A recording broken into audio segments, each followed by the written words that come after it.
लाडली लाल की जय। सुनहु साधक सुनहु साधक सुनहु साधक प्यारे। सुनहु साधक सुनहु साधक सुनहु साधक प्यारे।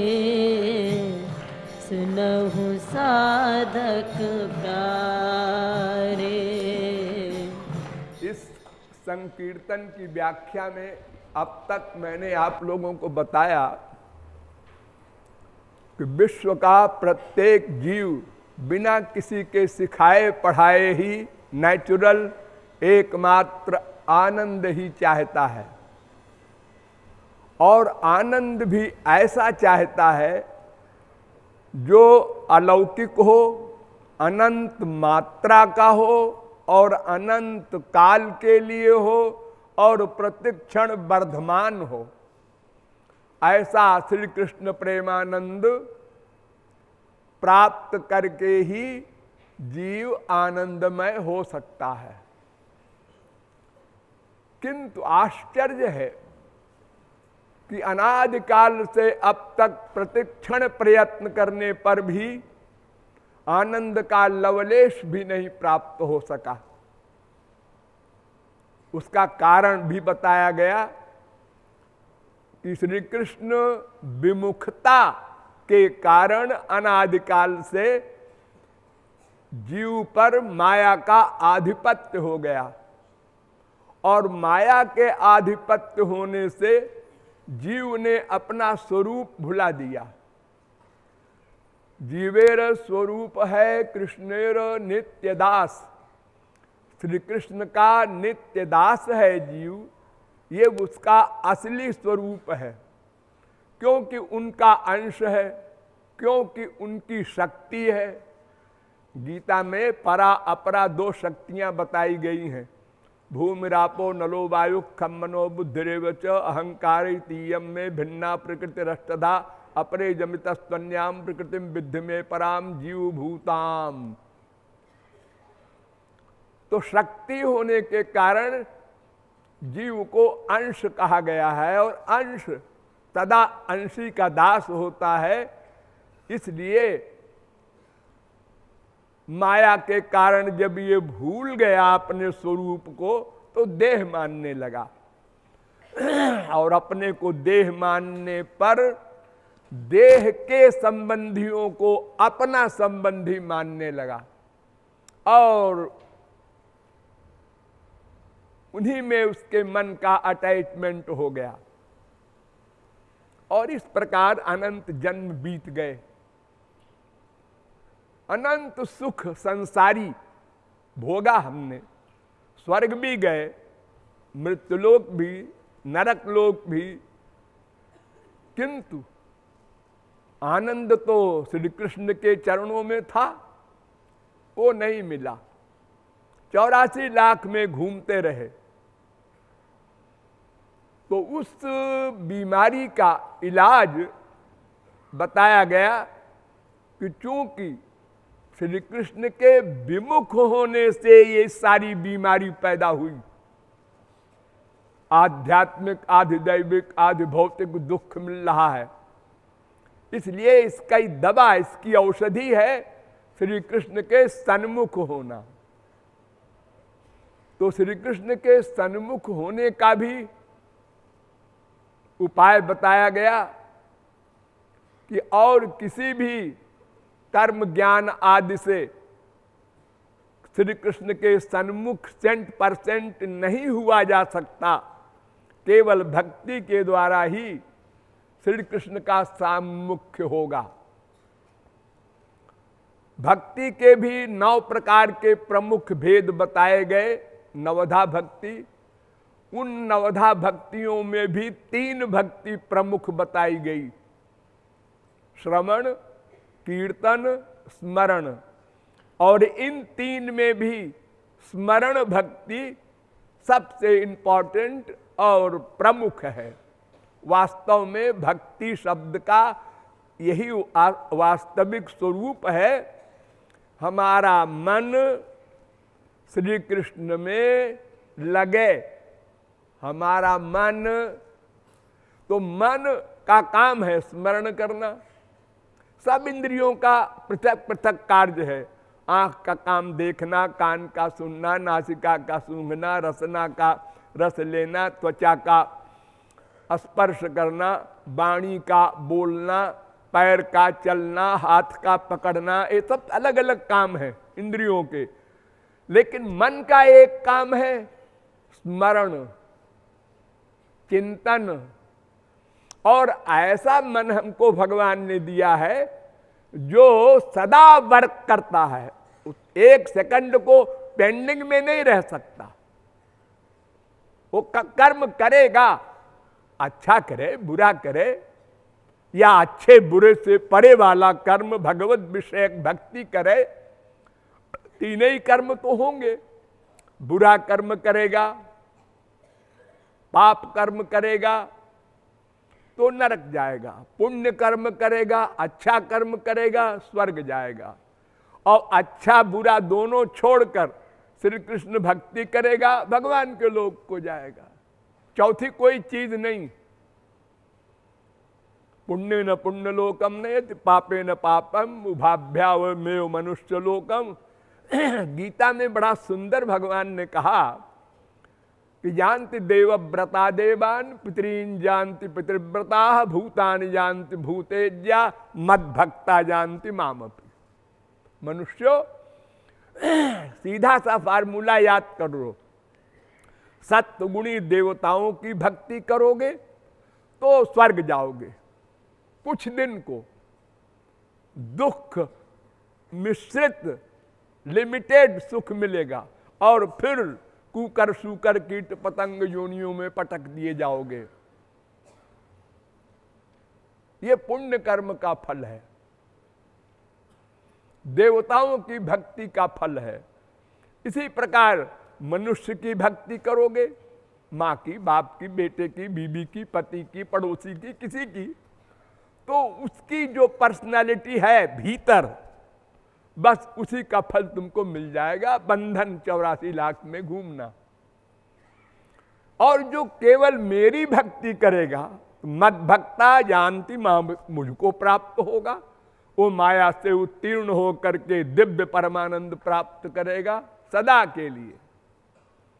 अब इसको क्या चाहिए, अपना प्लान सोचे मनुष्य, क्या चाहिए आपको। हमारा सनातन धर्म ऐसा है, इसमें जो चाहो मिलेगा। और धर्मों में ऐसा नहीं है। आप क्रिश्चियन धर्म को लीजिए, वो बड़े ठाट से, बड़े शौक से और बड़ी गुमान से कहते हैं, हमारे ईसा कहते हैं एक गाल पर झापड़ लगावे कोई तो दूसरा गाल कर दो, फिर लगावे फिर वो गाल कर दो। ये उनके यहाँ की अंतिम चीज है। एक बार हमसे एक पादरी ने ऐसे ही कह डाला सामने, तो हमने कहा भाई तुम्हारे यहाँ ऐसा कहते हैं, लेकिन हमारे यहाँ तो ऐसा नहीं कहते। हमारे गॉड को, भगवान विष्णु को भृगु ने उनकी छाती में एक लात मारा अकारण। वो सो रहे थे परीक्षा लेने के लिए, तो विष्णु ने पैर पकड़ लिया और कहा महाराज आपके कोमल चरण हमारी कठोर छाती में बहुत दर्द हुआ होगा, उसमें आपने मारा जो। और कोई दंड दे देते, लेकिन आपके चरण में कष्ट हुआ, ये तो बहुत खराब बात है। ये नहीं कहा कि मारे जाओ छाती में। अरे भाई मारने में भी तो दर्द होगा। कोई आदमी इसी हाथ से, पहले आदमी को मत मारो, ऐसे ही मारो तकिया को 15-20 बार, तो हाथ में दर्द हो जाएगा। तो हमारे यहां तो ये आदर्श है। और फिर इस धर्म में जो ये बताया गया है, गाल में थप्पड़ मारो तो दूसरा गाल कर दो, तो ऐसे कितने आदमी हैं, कितने आदमी हैं 6 अरब में कि उनको झापड़ लगाओ तो दूसरा गाल कर दे। ये तो बड़ी ऊंची अवस्था का विषय है, जिसके अंतःकरण में इतना दैन्य भाव हो, अहंकार का लेश न हो, वो ऐसा कर सकता है। लेकिन हमारे सनातन धर्म में ऐसा नहीं है। आपको नरक चाहिए, हाँ आइए, हमारे वेद कहते हैं ये पाप करो नरक मिलेगा। आपको स्वर्ग चाहिए, आइए, हमारे शास्त्र वेद कहते हैं ये पुण्य करो आपको स्वर्ग मिलेगा।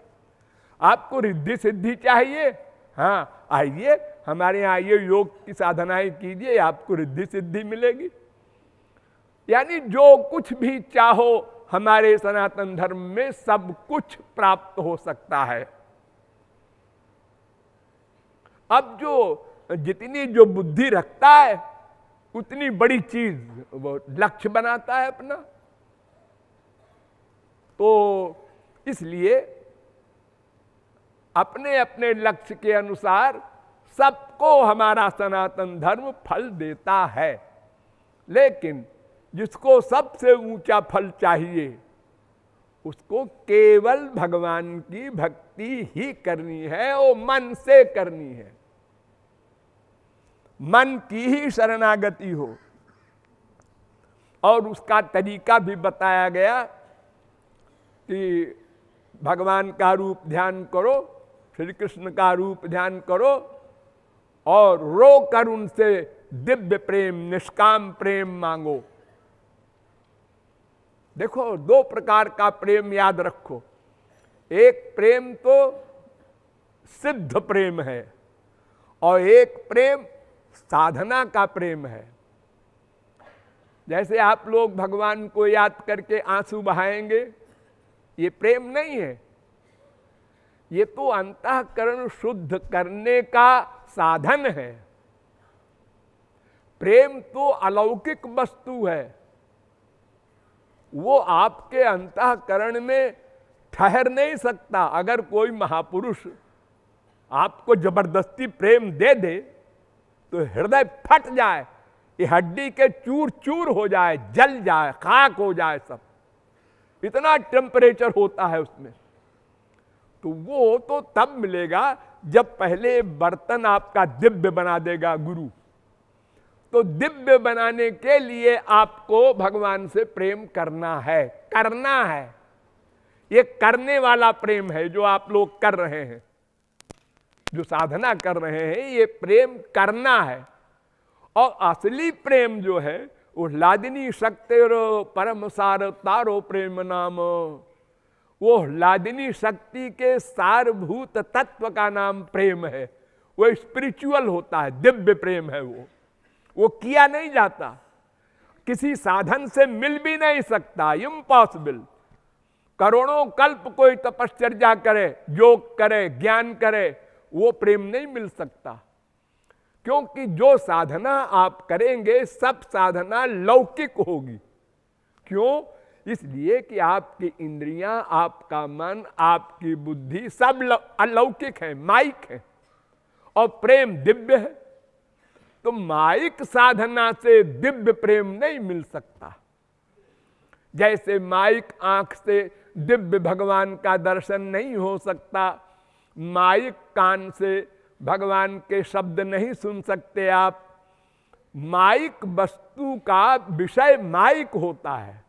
ये आंख माया की बनी है तो ये माइक सामान देखेगी, बस, इसकी सीमा आगे नहीं जाएगी। तो भगवान चूंकि दिव्य है, उनका प्रेम दिव्य है, इसलिए उसके लिए दिव्य बर्तन होना चाहिए। तो दिव्य बर्तन बनाने के लिए पहले अंतःकरण शुद्ध करना होगा, फिर गुरु दिव्य प्रेम देगा उसमें। तो उस शुद्धि के लिए जो प्रेम करना है आपको, एक प्रेम वो और एक प्रेम गुरु देगा। वो बिना मांगे देगा, वो देखता रहता है कौन सा पात्र बन गया, उसका दाम नहीं देना आपको। केवल अंतःकरण शुद्धि करना ये हमारी ड्यूटी है, बस यही हमारी गाड़ी रुकी है। कितना गलत दिमाग में ज्ञान भरे हुए हैं हम कि प्रेम तो अलौकिक वस्तु है ना महाराज जी। हाँ, तो वो तो देने से ही मिलेगी। हाँ हाँ, तो महाराज जी दे दीजिए। अरे तो कहां दे दे, कहां दे दे? तुम कागज का लोटा लाए हो और आग मांग रहे हो, अरे वो कहां ठहरेगा? उसके ठहरने का बर्तन बनाओ। हम उपाय बताएंगे, तुम्हारी हेल्प करेंगे, लेकिन हम साधना कर लें तुम्हारे एवज में, ये इम्पॉसिबल। अगर किसी गुरु को, किसी महापुरुष को या किसी भगवान के अवतार को ऐसा करना होता कि हमारे कुछ किए बिना ही बर्तन बना देते हो अंतःकरण का, तो फिर संसारी क्यों रहता? फिर तो भगवान बर्तन भी बना दे और दिव्य प्रेम भी दे दे, दोनों काम कर दे, बात खत्म। लेकिन ऐसा न हुआ है, न होगा। बर्तन हमको बनाना होगा। उसका उपाय भी आपको बताया गया कि रो कर भगवान से दिव्य प्रेम मांगो। और हरि, गुरु और भक्ति, इन तीनों में अनन्य भाव रखो, यानी इनके बाहर मत जाओ। बस राधा कृष्ण हमारे इष्ट देव और अमुक गुरु हमारा गाइड, गार्जियन एक बस। और ये साधना, ये उपाय, स्मरण, कीर्तन, श्रवण, ये तीन, बस इसके बाहर नहीं जाना है। कुछ ना सुनना है, ना समझना है, ना पढ़ना है। अगर कोई सुनावे, बस बस बस हमको मालूम है सब, निरर्थक बात नहीं सुनना है। बहुत से लोगों का यही धंधा है कि इसको इसके मार्ग से हटाओ, तो अंड बंड तर्क, कुतर्क, वितर्क, अतितर्क, ऐसी गंदी गंदी कल्पनाएं करके आपके दिमाग में वो डाउट पैदा कर देंगे। तो सुनना नहीं है, बस अपने मतलब से मतलब। ये शरीर नश्वर है, पता नहीं कब छिन जाए। फालतू बातों में इसको ना समाप्त करो, जल्दी जल्दी कमा लो। जितना अधिक भगवान का, गुरु का स्मरण हो सके उतना स्मरण करके अंतःकरण शुद्धि का 1/4 कर लो, फिर अगले जन्म में 1/4 कर लेना, तो 4 जन्म में हो जाएगा शुद्ध। लेकिन जितना कर सको करो, उसमें लापरवाही नहीं करना है। और हरि गुरु को सदा अपने साथ मानो, अपने को अकेला कभी ना मानो। इस बात पर बहुत ध्यान दो, इसका अभ्यास करना होगा थोड़ा। जैसे 10 मिनट में आपने एक बार ये रियलाइज किया, हाँ श्याम सुंदर बैठे हैं, हाँ गुरु बैठे हैं, फिर अपना काम किया 3, 4, 7, 5, 12, 6, 18, 6, 24, फिर ऐसे आंख करके हाँ बैठे हैं। ये फीलिंग, केवल फीलिंग हो। हम अकेले नहीं हैं, हमारे साथ हमारा बाप भी है और हमारे गुरु भी हैं। ये फीलिंग हो तो अपराध नहीं होगा, गलती नहीं करेंगे, भगवान का विस्मरण नहीं होगा, वो बार बार पिंच करेंगे आकर के। तो इस प्रकार सदा उनको अपने साथ माने और उनके मिलन की परम व्याकुलता बढ़ावें। जैसे आप कीर्तन कर रहे हैं, हरे राम बोल रहे हैं, राधे राधे बोल रहे हैं, तो उस कीर्तन का मतलब है हे राधा, हे कृष्ण, हे गोविंद, और बाकी अंडरस्टूड है प्रेम दान करो, ये मांगो रो कर। तो व्याकुलता बढ़नी चाहिए उस वस्तु को पाने की।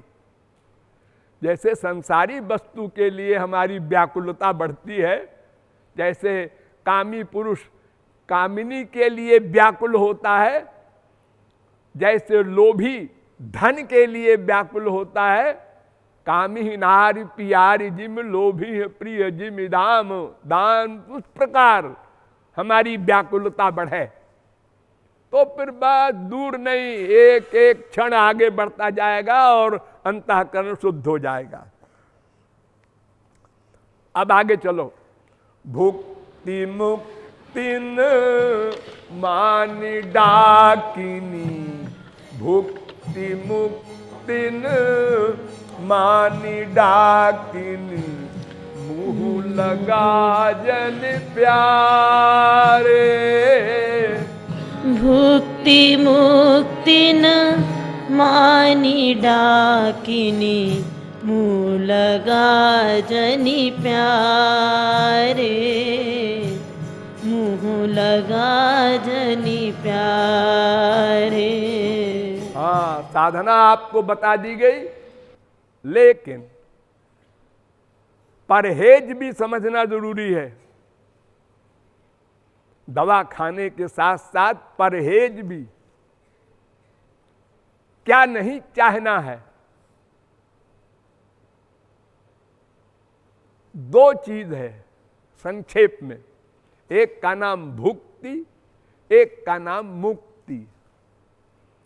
देखो भा होता है ना हिंदी में, पा फा बा भा, तो भा में ऊपर की पाई अलग अलग रहती है, मिलती नहीं, मिल जाए तो मां बन जाए, तो वो अलग अलग रहती है, माने जीवात्मा परमात्मा से भिन्न है।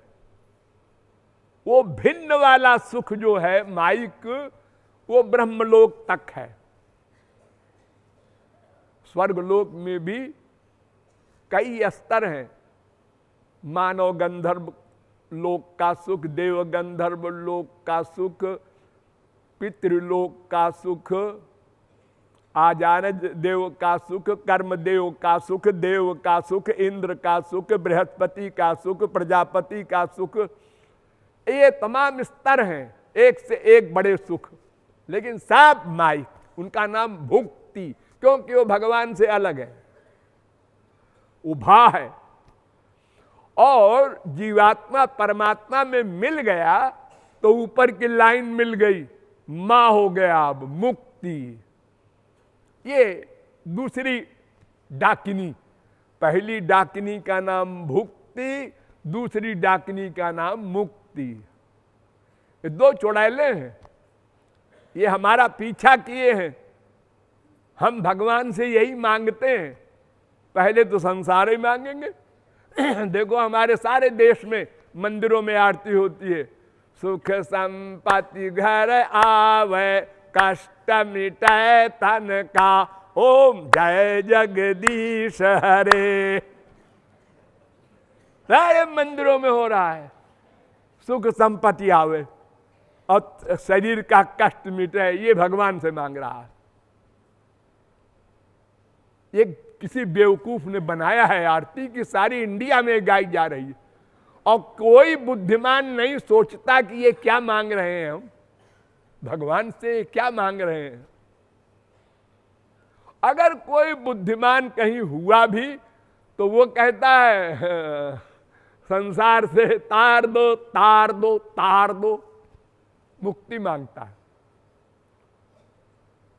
मोक्ष, माया से छुड़ा दो, भव बंधन काट दो। ये दो खतरे हैं, दो डाकिनी हैं, भुक्ति मुक्ति स्पृहा यावत पिशाची हृदय वर्तते। शास्त्र कह रहे हैं कि ये पिशाची है दोनों। मुक्ति माने क्या? संसार से छुट्टी, मुक्ति माने छुट्टी। मुट्ली धातु से बनता है शब्द मुक्ति, उसका मतलब छुट्टी। जैसे किसी कैदी को बेड़ी पड़ी है, जेल है 6 महीने की, और 6 महीने का समय पूरा हो गया तो वहां से हटा दिया गया, जाओ तुम्हारी छुट्टी, जेल से मुक्ति। ये भगवान की जेल है 84 लाख की, जो हम लोगों के अपराध के कारण इस जेल में हमको सब दंड मिल रहा है। तो ये पूरी जेल 84 लाख योनियों की, स्वर्ग नरक मृत्युलोक, इससे छुट्टी मिल जाए उसका नाम मुक्ति। तो भगवान में लय हो जाता है उसका। जैसे नदी समुद्र में मिल गई, ऐसे ही भगवान में जीवात्मा मिल गया। अब उनको ये संसार नहीं मिलेगा, जन्म नहीं होगा, झगड़ा खत्म, लेकिन प्रेमानंद भी नहीं मिलेगा, श्री कृष्ण का रस भी नहीं मिलेगा, ये भी नहीं मिलेगा, वो भी नहीं मिलेगा। ऐसी अवस्था में वो मुक्त पड़ा रहेगा। तो ये बहुत बड़ा लॉस है। अगर भुक्ति है हमारे पास तो हो सकता है कभी हमको कोई महापुरुष मिल जाए, हम श्रद्धा कर लें और उसके बताए मार्ग पर चल पड़े, तो एक दिन भक्ति, प्रेम, ब्रजरस मिल सकता है। असंभव नहीं है, अनंत महापुरुषों को मिला है। लेकिन मुक्ति हो गई तो अब उसमें से तो निकल सकते नहीं। तो ये भुक्ति मुक्ति दो डाकिनी है। ब्रह्मलोक पर्यंत के ऐश्वर्य के सुख और मोक्ष का सुख, इन दोनों को मुंह नहीं लगाना है, बाहर बाहर बाहर दुत्कार देना है। और एक और खास परहेज, सबसे इंपॉर्टेंट, नाम अपराध। ये बहुत ही इंपॉर्टेंट है और यही एक ऐसा अपराध है, पाप है, जो हमको दूर ले जा करके फिर गिरा देता है। भगवान के और पास चले गए और फिर गिर गया। भावोप्यभाव मायाति कृष्ण प्रेष्ठा पराधता। देखो ये साधन भक्ति आप लोग कर रहे हैं, मन लगाना ये साधना, और मन लग जाना ये भाव भक्ति। मन लग जाए बिना लगाए, एक क्षण को भगवान भूले तो परेशानी, टेंशन होने लगे। तद विस्मरणे परम व्याकुलता, उनको भूलते ही व्याकुलता पैदा हो, अरे क्या हो गया। ये भाव भक्ति। वहां पर भी पहुंचकर अगर किसी महापुरुष के प्रति दुर्भावना हो गई तो नाम अपराध हो गया और डाउन हो गया, नीचे सब कमाई चली गई उसकी। ये इतना खतरनाक है नाम अपराध। और ये होता है हम लोगों से, इतना बुद्धि का अहंकार है हम लोगों को कि हम वो कर ही जाते हैं, भूल जाते हैं। बाद में भले ही फील करें, है मैंने भी क्या सोचा, ऐसा गधा हूं, लेकिन अपराध तो कर बैठे। क्यों सोचा। तो नाम अपराध भगवान और गुरु, हरिजन, इनके प्रति दुर्भावना होना। मुंह से कुछ ना बोलो, इससे कोई मतलब नहीं, इंद्रियों से कोई मतलब नहीं, मन से दुर्भावना हुई, बस नामापराध हो गया। इसी नामापराध के कारण हम कुछ चलते हैं फिर गिर जाते हैं, फिर चलते हैं फिर गिर जाते हैं। अपने आदत नहीं छोड़ते, फील नहीं करते। किसी भी पाप के बाद अगर फीलिंग खूब हो, ज्यादा हो, तो वो पाप दोबारा नहीं होता। और जब लापरवाही हो गई तो फिर होगा, फिर होगा। एक तरफ आंसू बहाते जाओ श्री कृष्ण के मिलन के लिए, एक तरफ नामा अपराध करते जाओ। गौरांग महाप्रभु ने 8 श्लोक बनाए कुल जमा टोटल, उसमें एक श्लोक है, नाम नामकारी बहुधा निज सर्वशक्ति तत्रार्पिता नियमित स्मरणे न काला एतादृशी तव कृपा भगवन् ममापि दुर्दैव मीदृशमिहाजनि नानुरागा। हे श्री कृष्ण, तुमने अपने नाम में अपने आप को बैठा दिया है। संसार के नाम में तो संसार नहीं बैठ सकता। हम बाप का नाम ले, भाई का नाम ले, बीबी का नाम ले, उसमें तो बीबी आके नहीं बैठेगी। लेकिन भगवान के नाम में भगवान ने ऐसी कृपा की है कि मैं स्वयं बैठा रहूंगा, साक्षात। इतनी बड़ी कृपा कि कोई ये सोचे कि भगवान मिल जाते, एक बार देख लेते।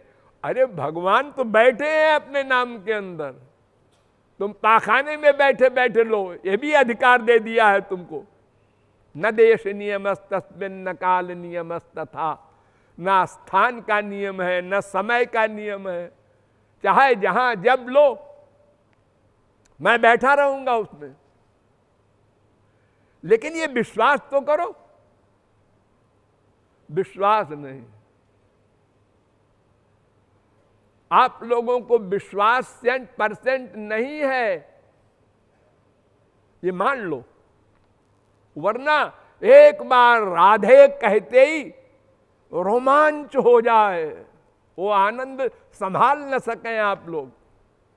हाँ, जिसके दास हैं ब्रह्म श्री कृष्ण, वो नाम है राधे, उसमें वो बैठी है,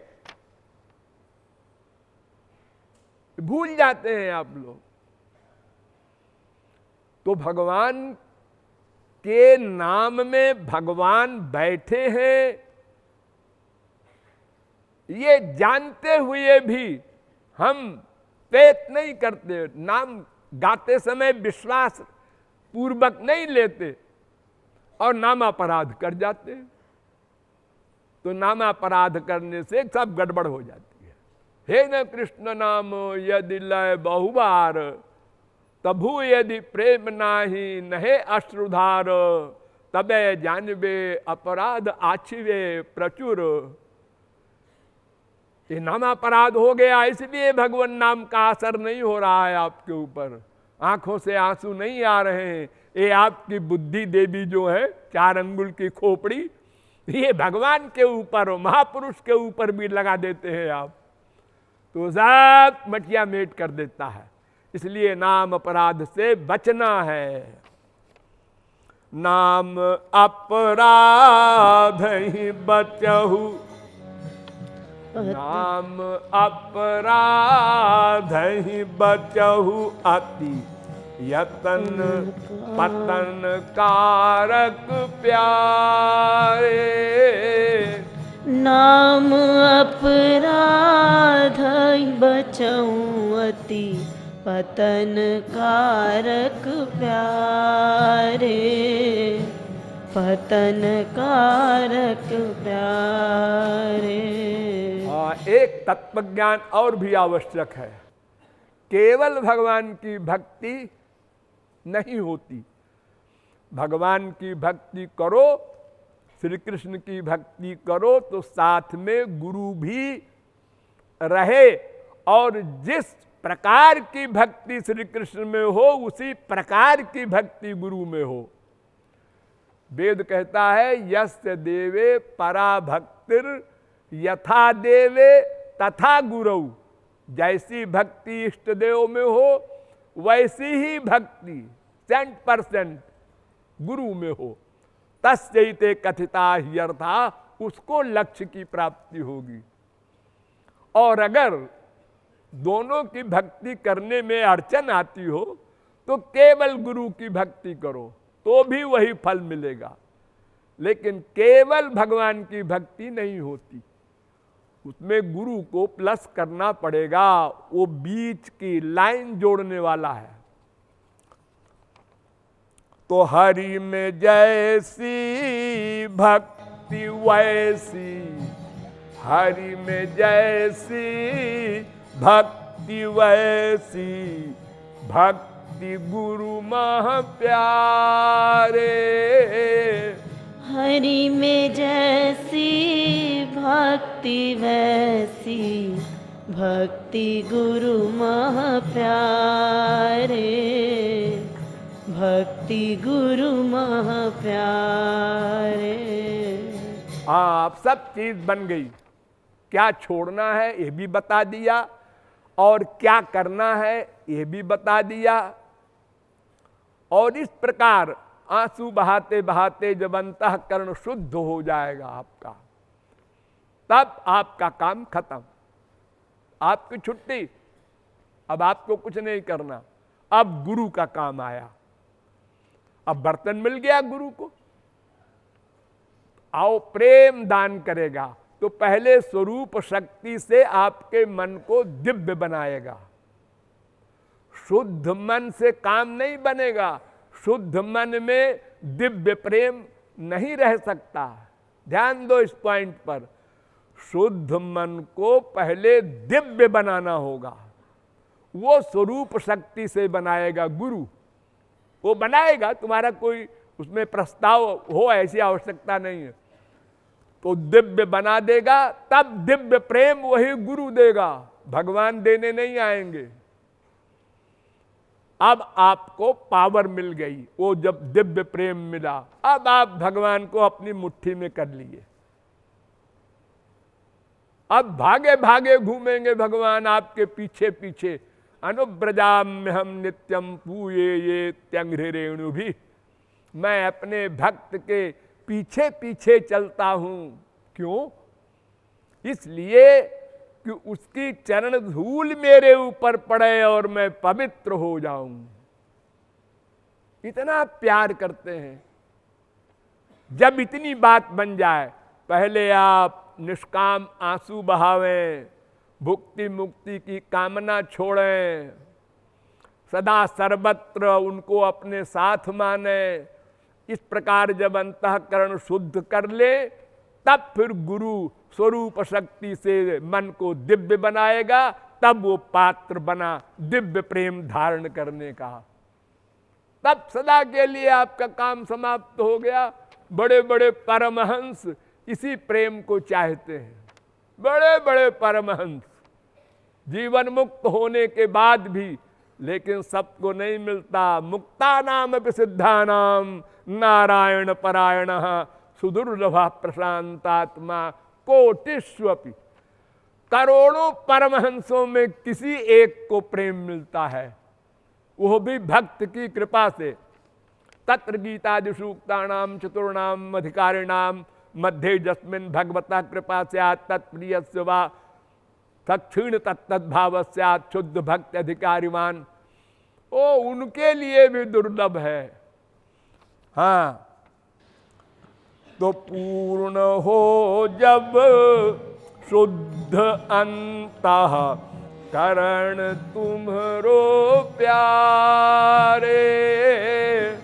पूर्ण हो जब शुद्ध अंतः करण तुम्हारो प्यारे।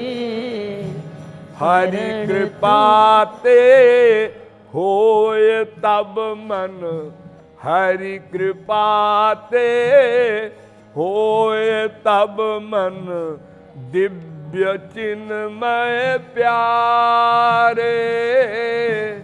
हरि कृपाते होय तब मन, दिव्य चिन्मय प्यारे। दिव्य चिन्मय प्यारे।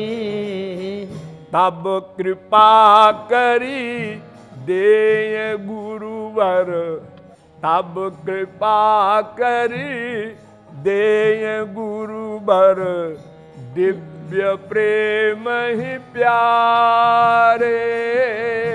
तब कृपा करी देय गुरुवर, दिव्य प्रेम ही प्यारे। दिव्य प्रेम ही प्यारे। हाँ, अब तीन बात आप समझ गए। गौरांग महाप्रभु ने सनातन गोस्वामी को 2 लाइन में बताया है इतनी सारी बातें। वेद शास्त्र कहे संबंध अभिधेय प्रयोजन, ये 3 चीज, संबंध, अभिधेय माने मार्ग और प्रयोजन माने लक्ष्य। क्या? कृष्ण, संबंध कृष्ण से, कृष्ण, कृष्ण भक्ति, ये अभिधेय माने मार्ग, और प्रेम वो प्रयोजन है। जब प्रेम मिल गया तो उसका क्या होगा? प्रेम को उस प्रेम से फिर भगवान की सेवा मिलेगी, वो अंतिम लक्ष्य। तब मिलेगी श्याम सेवा, तब मिलेगी श्याम सेवा, लक्ष्य अंतिम प्यारे। तब मिलेगी श्याम सेवा, लक्ष्य अंतिम प्यारे, लक्ष्य अंतिम प्यारे। हाँ, अब सब बात समझने की समाप्त हो गई। एक बात रह गई, वो क्या कि जितनी बातें आप लोगों ने सुनी समझी, पहली कक्षा से लेकर श्री कृष्ण सेवा तक कैसे कैसे करना है, लेकिन एक दोष है सबसे बड़ा हम लोगों में। वो क्या? उधार करने का। सब समझ गए, करेंगे, अवश्य करेंगे, करना ही है, बिना किए छुट्टी मिलेगी नहीं। करेंगे करेंगे मत कहो, न स्वस्व उपासित को ही पुरुषस्य सो वेद। वेद कहता है करेंगे करेंगे मत कहो, फ्यूचर मत लगाओ, प्रेजेंट टेंस में शुरू कर दो। करेंगे जहां तुमने शुरू किया, करेंगे कल से करेंगे, कल से, कल हुआ, अभी तो जरा ऐसा कुछ है, कल से करेंगे। अनंत जन्म बीत गए, शुरू नहीं किया, लापरवाही किया। तो ये हमेशा ध्यान रखो कि अगला क्षण हमको मिले न मिले, क्या पता। अगला क्षण ये मानव देह रहे न रहे, क्या पता।